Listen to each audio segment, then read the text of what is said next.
¿Cómo están, amigos? ¿Cómo están ustedes? Sean bienvenidos a este espacio de No Apto para Cínicos en nuestro canal de Sin Censura. Ya saben, Sin Censura es un proyecto que apuesta por el periodismo independiente bajo la dirección de nuestro querido Vicente Serrano.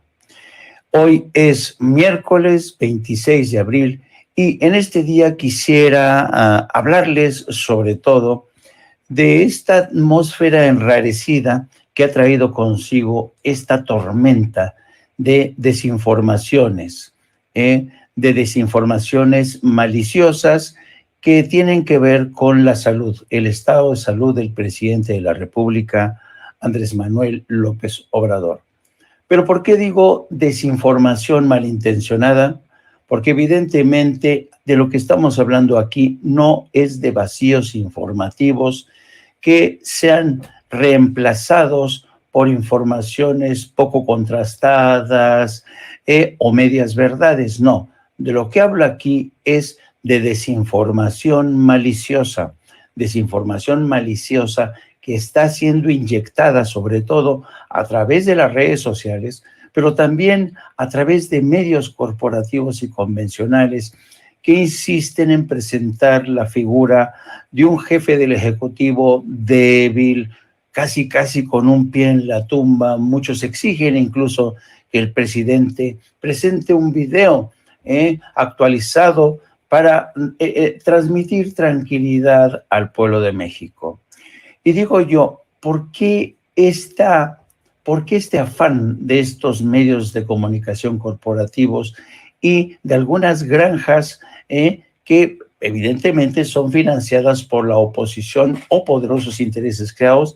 Pues evidentemente lo que quieren crear es desconcierto, caos, transmitir la sensación de que en México hay ingobernabilidad.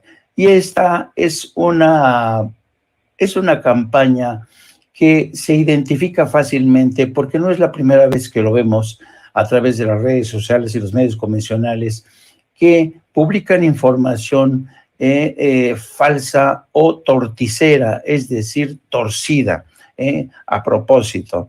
Vamos a hablar en este programa de esta campaña de desinformación y cómo tendríamos que prepararnos de cara a los procesos electorales que tenemos en puerta. Me refiero a las elecciones en el Estado de México, pero también a las elecciones en el Estado de Coahuila y qué decir de las elecciones presidenciales del 2024, donde prácticamente veremos cómo medios de comunicación y redes sociales se van a llenar de estas campañas de desinformación.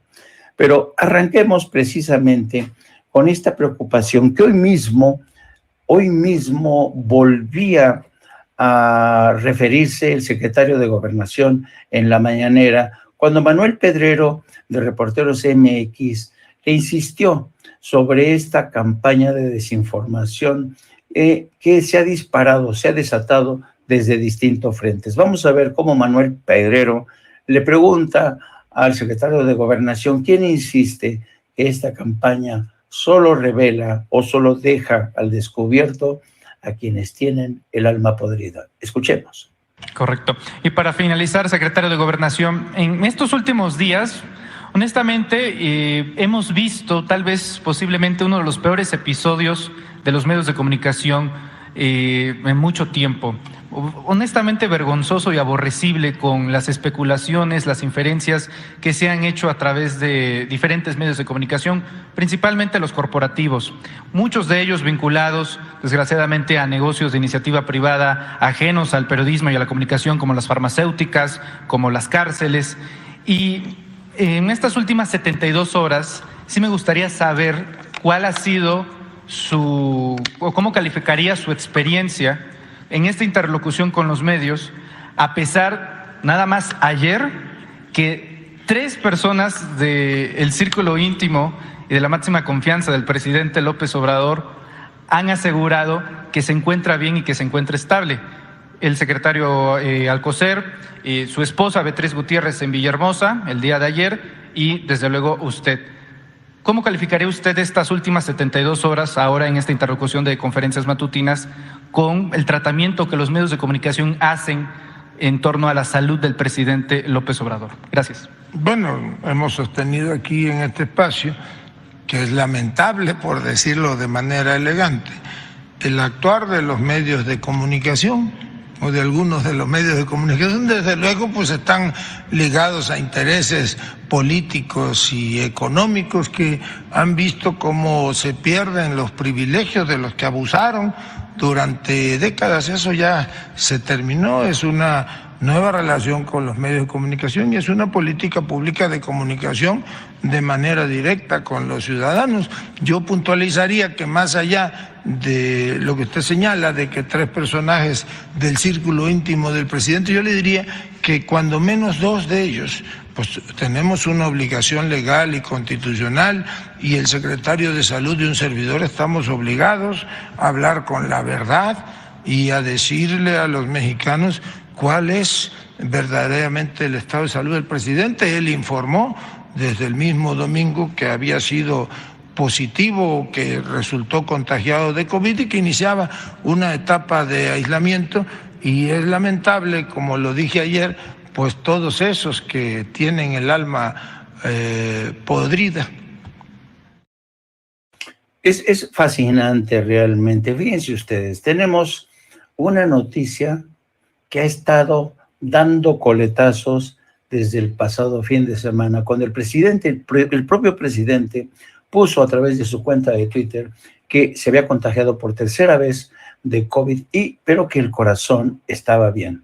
Y todo esto tiene que ver con la difusión de versiones, pero llamó sobre todo la atención la versión de un periodista, de un viejo periodista, José Ureña, que a través de su cuenta de TikTok fue el primero en hacerse eco de una versión que publicaba el periódico El Diario de Yucatán. El Diario de Yucatán, que realmente no tuvo empacho en publicar lo que a todas luces era una mentira, una falsedad. Pues la publicación de esta nota en el Diario de Yucatán fue suficiente como para que se desatara una estampida de tweets, de voces que pedían, exigían que se dijera la verdad desde Palacio Nacional. Al parecer, ni siquiera el tuit puesto por el presidente, al parecer, ni siquiera las palabras del secretario de Gobernación conseguían tranquilizar a aquellos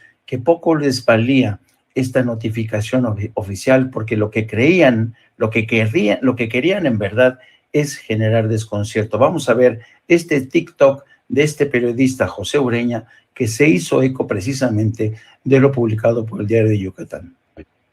Todo pasó muy rápido. Estaba sentado para desayunar antojitos yucatecos cuando se fue de lado, se desplomó y nadie pudo detenerlo. Alarmados, militares y elementos de Fonatur lo levantaron, lo llevaron a un cuarto adjunto y ahí se valoró qué hacer. Se decidió llevarlo a una ambulancia al aeropuerto y de ahí a la Ciudad de México. Así fue como se desplomó el presidente López Obrador, según la versión de este testigo. El Diario de Yucatán mantuvo la versión en base a esos datos y en Teléfono Rojo damos detalles adicionales.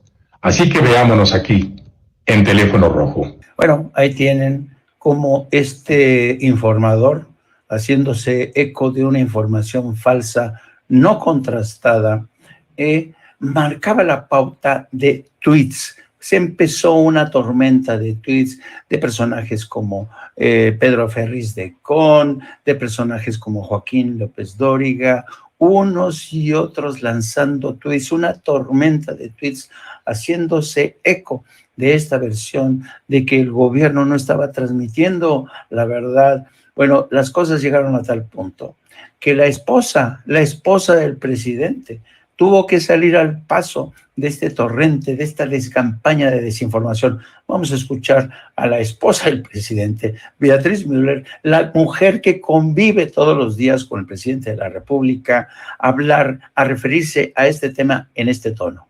Me preguntas cuál es una edad buena para leer.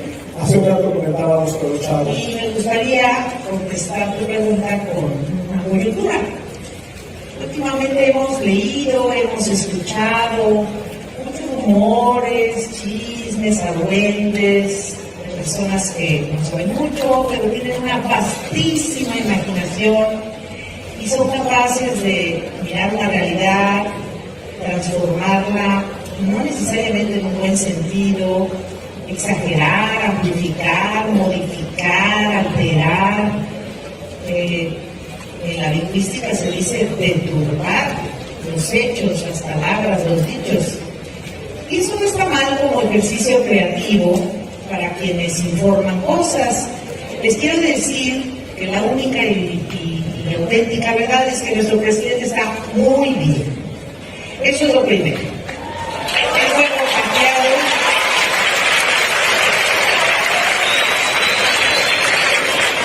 Él fue contagiado por COVID-19 y como todos saben, porque vivimos la pandemia, incluso ustedes tuvieron bastante tiempo sin ir a la escuela, aprendimos que una de las formas de curarnos y no contagiar es el aislamiento. Entonces nuestro presidente está guardadito, reposando como debe ser. Todo lo demás que se haya dicho sobre el COVID que tiene, ya queda en la inventiva de muchos que pues a lo mejor tienen mucho que hacer, y por eso contesto tu pregunta, Diego, porque leer es una forma muy buena de ocupar para unos el tiempo libre, para otros convertirlo en un modo de vida. ¿Y con qué objeto? Con el objeto de no creer murmuraciones, de no amplificar los hechos que no ocurrieron o de inventarlos con fines perniciosos, en fin. La lectura nos puede llevar a comprender mucho mejor la realidad que vivimos, pero también la realidad imaginada, pero no a la manera que les dije previamente, inventando con bastante audacia argüendes que no existen. Hay realidades como esta, estamos aquí reunidos hoy, el tema central es el libro, pero esa coyuntura que no podemos ocultar, porque muchos se preguntaban, ¿y va a venir la esposa del presidente porque el presidente se enfermó? Pues sí, aquí estoy, porque yo me estoy contagiada, lo dejé dormido, está tomando un tratamiento, ya lo informó el doctor Alcocer, y en 2 o 3 días seguramente me lo darán de alta. Pues ahí tienen las seguridades transmitidas por Beatriz Gutiérrez Müller, la esposa del presidente, que se queja de la inventiva y de la audacia de quienes se sumaron a esta campaña de desinformación a través de las redes sociales, que son hoy la plaza pública en donde todos opinamos, donde vemos que se desatan campañas desaforadas contra el presidente de la República, contra la 4T, y sobre todo también desde medios de comunicación convencionales que se han sumado a esta campaña. Ahora, hay que tener en cuenta que ya estamos en tiempos electorales, ya. Aunque esta campaña de desinformación y maledicencias contra el presidente arrancó desde que se sentó en la silla presidencial, esto lo hablo de forma metafórica, miren las redes sociales cómo revelan esta tormenta de ataques continuos, pero especialmente en esta última etapa. Aquí tenemos esta caricatura del genial Teta Monero que ilustra cómo a través de Twitter, sobre todo, se ha destilado este odio, estas ganas de desinformar, estas ganas de ver muerto al presidente de la República, Entonces, y además hay actores, hay protagonistas con nombre propio, por ejemplo, como Pedro Ferriz, que nuevamente está a través de las redes sociales insistiendo en que, por ejemplo, en Palacio Nacional están convocando a los gobernadores de Palacio Nacional para darles un reporte real sobre el estado de salud del presidente y suelta este latigazo final. ¡Hay tensión! ¡Ay, Pedrito Ferriz, Dios mío! En lo que te has convertido, santo cielo, de ser una correa de transmisión del poder. Miren, aquí tenemos este otro, a este otro, Mario Di Constanzo, dice, se espera el informe sobre la evolución del presidente, del estado de salud del presidente, que debería de incluir un video de él dando un mensaje.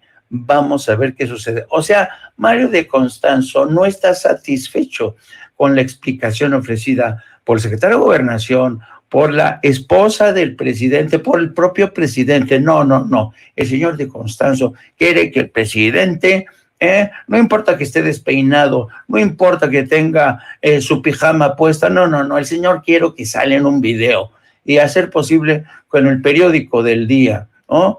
Para dejar constancia de que el presidente no ha estado al borde de la muerte, que no está en una unidad de cuidados intensivos en un hospital militar. Esas son las versiones que han circulado a través de estas redes sociales, a través de estas guerras de bots, a través de estos personajes que mienten más que respiran. Pero antes de seguir con todo esto, déjenme que sume a esta conversación a una experta en temas de comunicación. Me refiero a María de los Ángeles Huerta. Ella es una experta en comunicación, exdiputada federal y sobre todo hoy es una es coordinadora de los comunicadores del pueblo, Asociación Civil. María de los Ángeles, Gela querida, ¿cómo estás? Bien, mi querido Jaime, la verdad que con lo que tú estás diciendo suficiente, eres un gran conocedor del tema igualmente, y bueno, te agradezco mucho la invitación a conversar contigo. Muchas gracias, querido Jaime.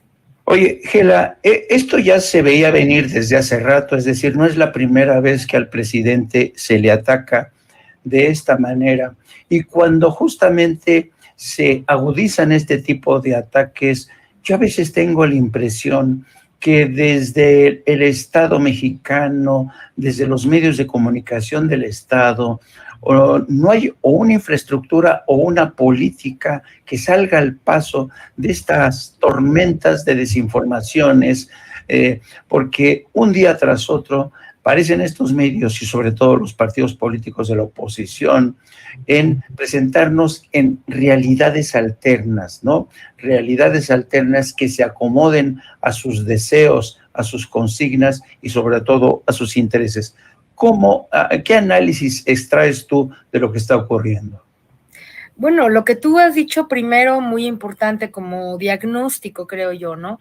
La prensa y la radio y la televisión, los medios corporativos en México representan a grandes intereses neoliberales nacionales e internacionales que están atacando sistemáticamente a la Cuarta Transformación. Ya nadie puede tener duda de eso. Ahora, todos los días el presidente a través de la mañanera se defiende. ¿Cómo se defiende? Pues denunciando, ¿no? Denunciando que Loret de Mola, que Aristegui, que tal, están permanentemente haciendo y mintiendo. Los miércoles hay este programa especial de quienes quieren las mentiras, etcétera. El gobierno se queja de esto todos los días, se defiende el presidente solo todos los días. Hoy está enfermo, lamentablemente, ¿no? Han hecho una campaña absolutamente monstruosa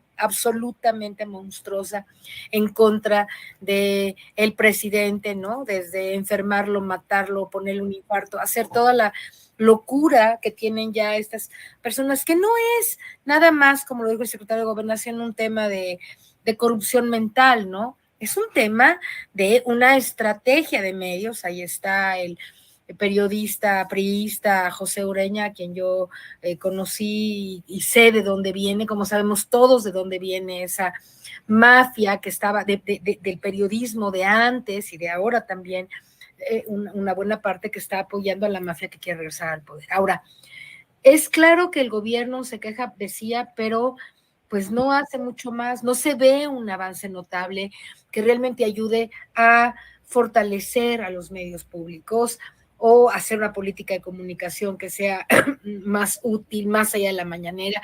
La mañanera es muy útil, la mañana es muy importante, pero es obvio que no alcanza. Yo puedo decirte hoy, después de un diagnóstico muy profundo que he hecho sobre el tema, querido amigo, que no hay un intento realmente fuerte, claro, para equilibrar esta correlación de fuerzas en medios de comunicación. O sea, la 4T casi nada, prácticamente nada, ¿no? Genaro Villamil hace como que no oye y no ve nada. y todos los medios, ¿no? Que tienen las audiencias y que tienen toda la fuerza haciendo todo. Bueno, antes